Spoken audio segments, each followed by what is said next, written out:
Welcome to our YouTube channel Nisha Education. आज के इस वीडियो में हम क्लास 10th की एक्सरसाइज 1.2 का क्वेश्चन नंबर 1 सॉल्व करेंगे।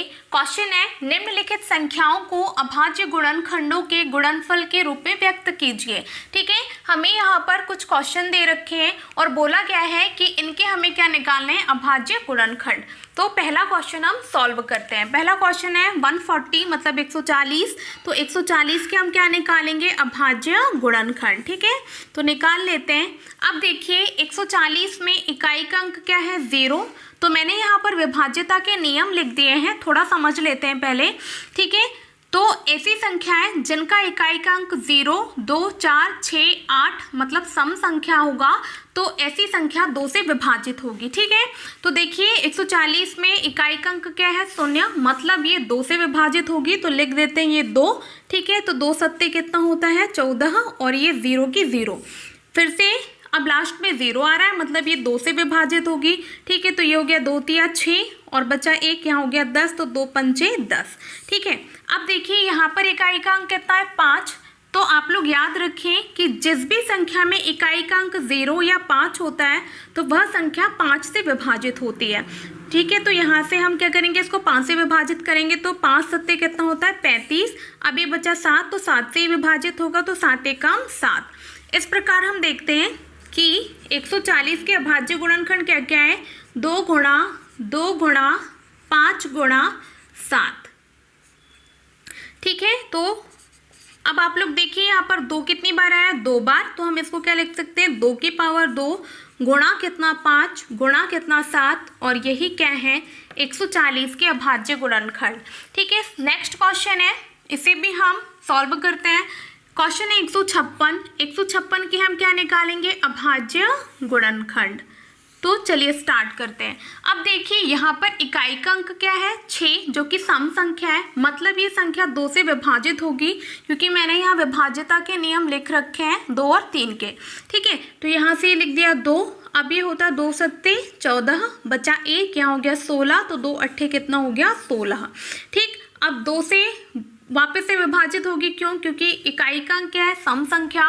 ठीक है, तो ये हो गया 2 तिया 6, बचा 1, यहाँ हो गया 18, 2 नम्मे 18।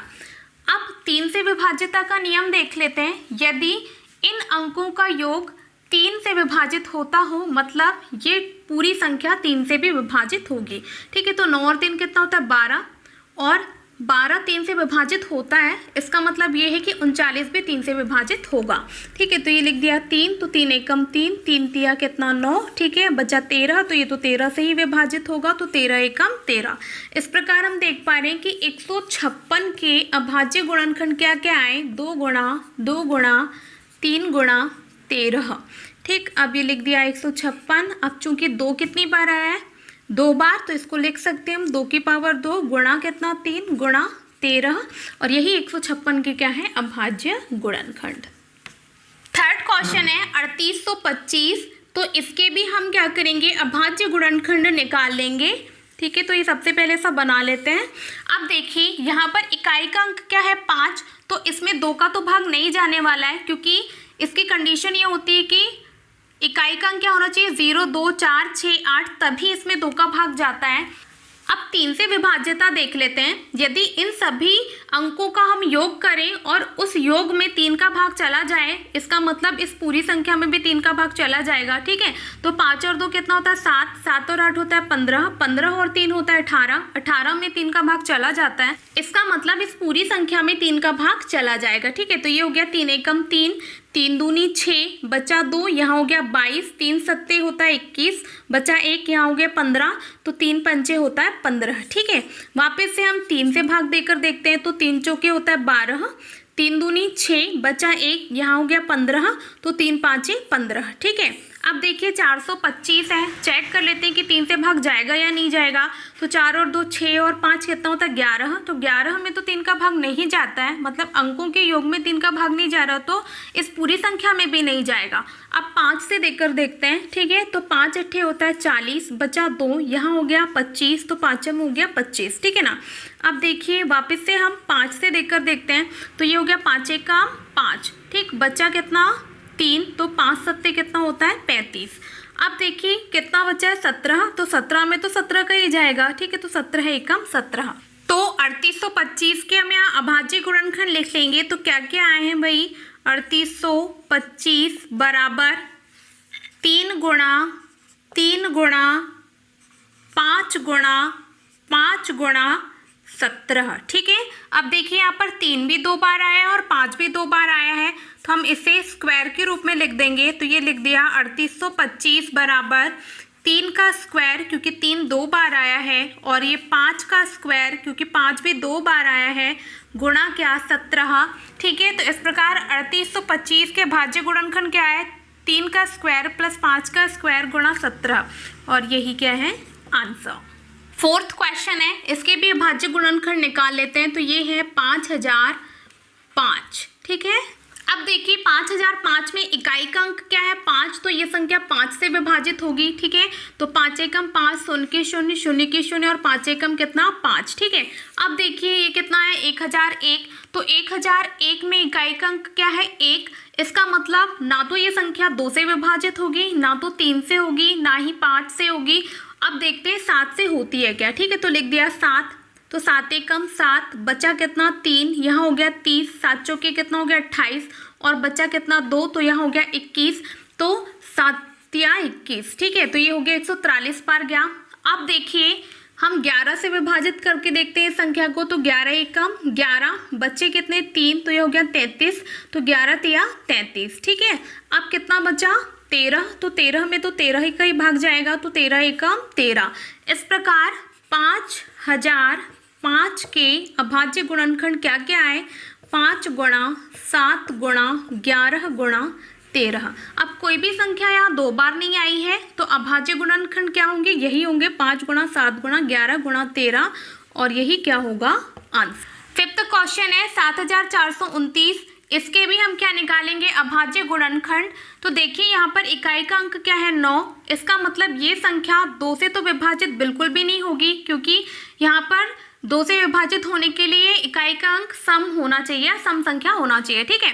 अब देखिए आप 3 से चेक करेंगे तो ये 3 से भी विभाजित नहीं होगी, 5 से भी नहीं होगी, 7 से भी नहीं होगी, ये होगी डायरेक्ट 17 से विभाजित, ठीक है। आप इसके पहले के सभी अंकों को चेक कर लेंगे, ठीक, ये आपकी प्रैक्टिस से ही आएगा। अब देखिए 17 से भाग देंगे तो 17 चौके होता है 68, बचे 6, यहाँ पर हो गया 62, 17 तिया होता है 51, ठीक है। अब बचे कितने 11, तो यहाँ पर हो गया 119, और 17 सत्ते होता है 119, ठीक है।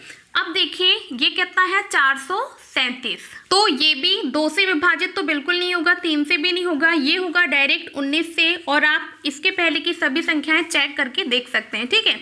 तो 19 एकम 19, 19 दूनी होता है 38, बचे कितने 5, तो यहाँ पर हो गया 57, 19 तिया कितना होता है 57, अब कितना बचा 23, तो 23 में तो 23 का ही भाग जाएगा, तो ये हो गया 23 एकम 23, ठीक है। इस प्रकार 7429 के अभाज्य गुणनखंड क्या क्या है 17 गुणा 19 गुणा 23, और यहाँ देखिए कोई भी संख्या 2 बार नहीं आई है, इसका मतलब यही इसके क्या होंगे अभाज्य गुणनखंड, और ये क्या है आंसर। नेक्स्ट क्वेश्चन है क्वेश्चन नंबर 2, देखते हैं कि क्या है। पूर्णांकों के निम्नलिखित युग्मों के HCF और LCM ज्ञात कीजिए तथा इसकी जांच कीजिए कि 2 संख्याओं का गुणनफल इनके HCF और LCM के गुणनफल के बराबर होता है, ठीक है। मतलब यहाँ पर हमें इन दोनों संख्याओं का HCF और LCM निकालना है, और जांच भी करना है कि इन दोनों संख्याओं का जो गुणनफल है वो इनके HCF और LCM के गुणनफल के बराबर होता है या नहीं। तो चलिए स्टार्ट करते हैं। सबसे पहले 26 और 91 की हम क्या निकालेंगे अभाज्य गुणनखंड। तो ये लिख लिया 26, और इस साइड हम लिख लेते हैं क्या 91। अब इनके क्या निकालेंगे अभाज्य गुणनखंड, ठीक है, बारी बारी से निकाल लेते हैं। अब देखिए क्या है 26, तो 26 क्या है सम संख्या, इसका मतलब 2 से विभाजित होगी ये, ठीक है। तो 2 एकम 2, 2 तिया 6, अब कितना आया 13, तो 13 में तो 13 का ही भाग जाता है, तो ये लिख दिया 13 एकम 13। इस प्रकार 26 के अभाज्य गुणनखंड क्या क्या है 2 गुणा 13। ठीक, इसी प्रकार हम 91 के भी अभाज्य गुणनखंड निकाल लेते हैं। ठीक है, तो यहाँ पर देखिए इकाई का अंक सम संख्या नहीं है, इसका मतलब ये 2 से तो विभाजित नहीं होगा। ठीक है, अब 3 से भी नहीं होगा तो 7 से चेक करते हैं। 7 एकम 7। ठीक है, बचा कितना 2, यहाँ हो गया 21, तो 7 तिया कितना होता है 21। ठीक है, अब ये कितना बचा 13, तो 13 में तो 13 का ही भाग जाएगा, तो 13 एकम 13।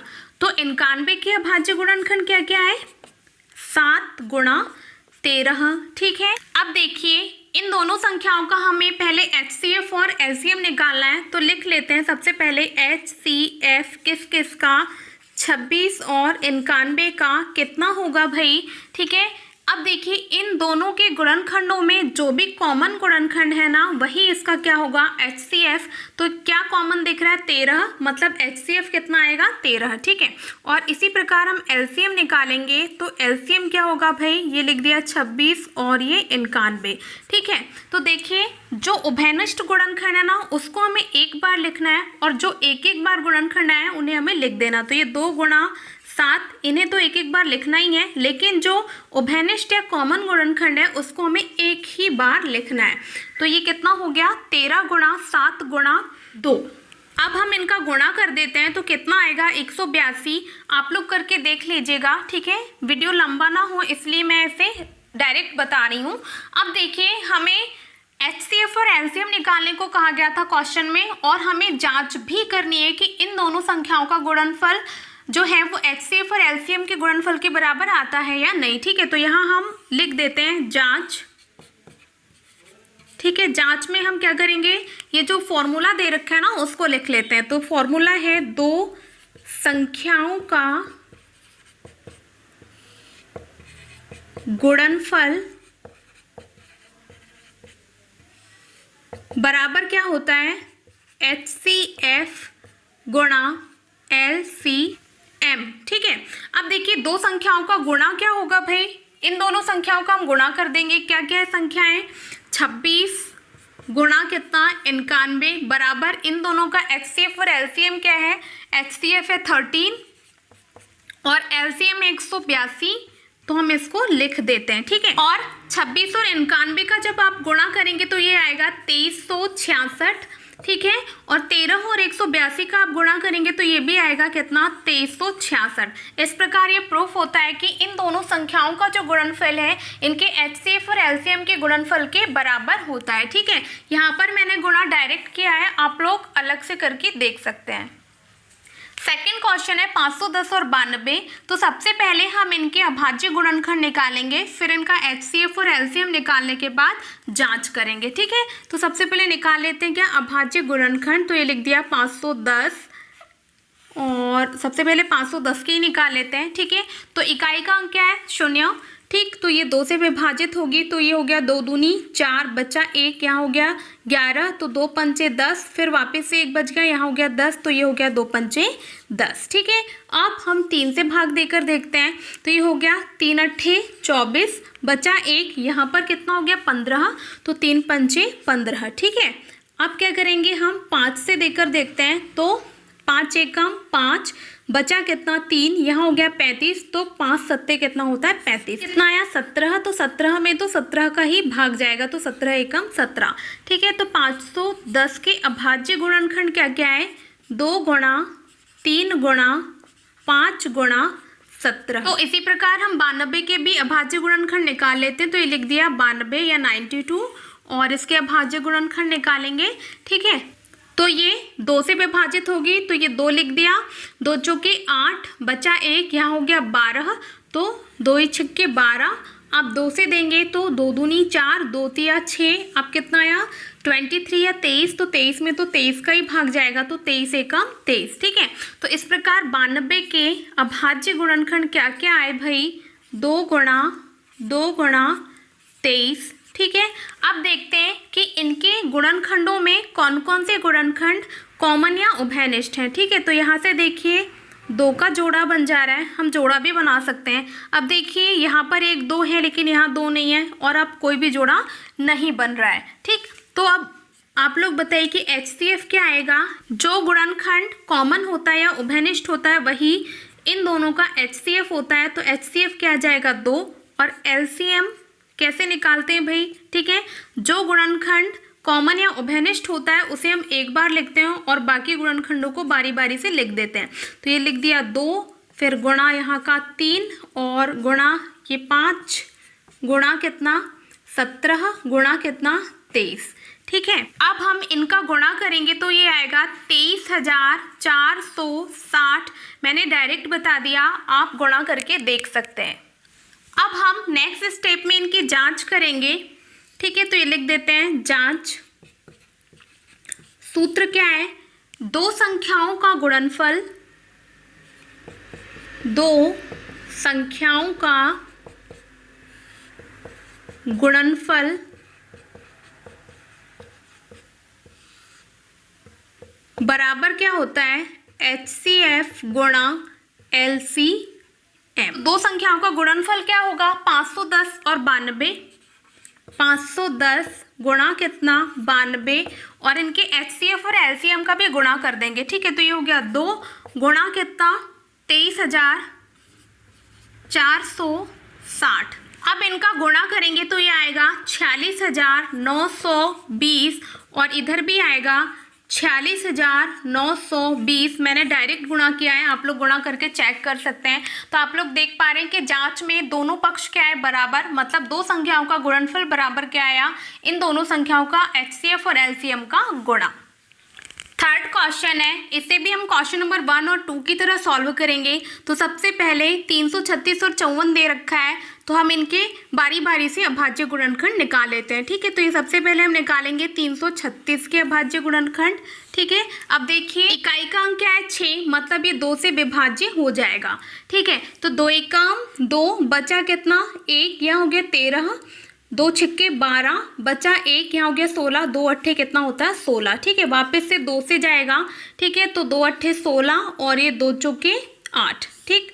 2 से देंगे वापस से तो 2 चौके 8, 2 दूनी 4, ठीक है। फिर से 2 से देंगे तो 2 दूनी 4, 2 एकम 2, ठीक है। अब ये किससे जाने वाला 3 से, तो 3 सत्ते कितना हो गया 21 और ये 7 से तो 7 एकम। इस प्रकार 336 के अभाज्य गुणनखंड क्या है, हम उन्हें लिख लेते हैं 2 गुणा 2 गुणा 2 गुणा 2, 4 बार 2 है, गुणा 3 गुणा 7, ठीक। और अब हम 54 के निकालेंगे तो ये लिख दिया 54। इसके अभाज्य गुणनखंड देख लेते हैं, ठीक है। इकाई का अंक सम संख्या है, मतलब 2 से विभाज्य हो जाएगा ये, ठीक है। तो 2 दूनी 4, बचा कितना 1, ये हो गया 14, तो 2 सत्ते कितना हो गया 14। अब 3 से देंगे तो 3 नम्मे 27, वापस से 3 से जाएगा तो 3 तिया 9 और ये 3 एकम 3। इस प्रकार ये 54 के अभाज्य गुणनखंड क्या आए, 2 गुणा 3 गुणा 3 गुणा 3, ठीक है ना। अब देखिए हमें इन दोनों संख्याओं का क्या निकालना होगा, HCF और LCM। तो हम यहाँ निकाल देते हैं, ठीक है। सबसे पहले HCF किस किस का, 336 और 54 का, ठीक है। क्या होगा भाई आप लोग बताइए, है ना। हम क्या करते हैं, दोनों में कॉमन या उभयनिष्ठ गुणनखंड के जोड़े बना लेते हैं। तो ये 2-2 का जोड़ा बन गया और ये 3 और 3 का जोड़ा बन गया, ठीक है। तो क्या क्या आया, 2 गुणा 3, बाकी और किसी का जोड़ा बन रहा है क्या, बिल्कुल भी नहीं, ठीक है। तो ये आ गया 2 गुणा 3 बराबर कितना आ गया 6, मतलब 336 और 54 का HCF कितना आया 6। अब हम LCM निकालेंगे, तो LCM हम कैसे निकालते हैं भाई, उभयनिष्ठ जोड़ों को हम एक ही बार लिखते हैं। तो ये 2 गुणा 2 को 2 बार ना लिखकर हम एक ही बार लिखेंगे, तो ये लिख दिया 2। अब देखिए पहले ये 2-2 को लिख लेते हैं, तो ये हो गया गुणा 2 गुणा 2 गुणा क्या 2, ठीक है। और 3 कितनी बार आया है, ये 2 बार सिंगल सिंगल, और ये जोड़े में है तो इसको एक बार लिखना है, ठीक है। तो ये गुणा 3 गुणा 3 गुणा 3 और अब गुणा 7, ठीक है। अब LCM बराबर, अब इनका हम कर देते हैं गुणा, तो ये आएगा 3024, ठीक है। आप लोग गुणा करके देख सकते हैं। अब हमें क्या करनी होगी, जांच, ठीक है। तो जांच कर लेते हैं, सूत्र लिख देते हैं पहले, या फॉर्मूला लिख देते हैं। क्या है फॉर्मूला, दो संख्याओं का गुणनफल बराबर HCF गुणा क्या LCM। अब इन दोनों संख्याओं का गुणनफल कितना आएगा भाई 336 गुणा कितना है 54 बराबर इनका HCF कितना आया है 6 गुणा LCM कितना है 3024। ठीक है, अब इनका हम आपस में गुणा करेंगे तो आएगा 18,144, मतलब 336 में 54 का गुणा करेंगे तो 18,144 आएगा, और 6 में 3024 का गुणा करेंगे तो भी 18,100 क्या आएगा 44। आप गुणा करके देख सकते हैं। ठीक है, इस प्रकार हमने जांच में पाया कि दो संख्याओं का गुणनफल उनके HCF और LCM के क्या होता है बराबर होता है। इस प्रकार क्वेश्चन नंबर 1 और क्वेश्चन नंबर 2 खत्म होते हैं। यदि आपको मेरी ये वीडियो पसंद आई हो तो प्लीज़ इसे लाइक और शेयर जरूर करें और मेरे इस चैनल को सब्सक्राइब जरूर करें। Thank you.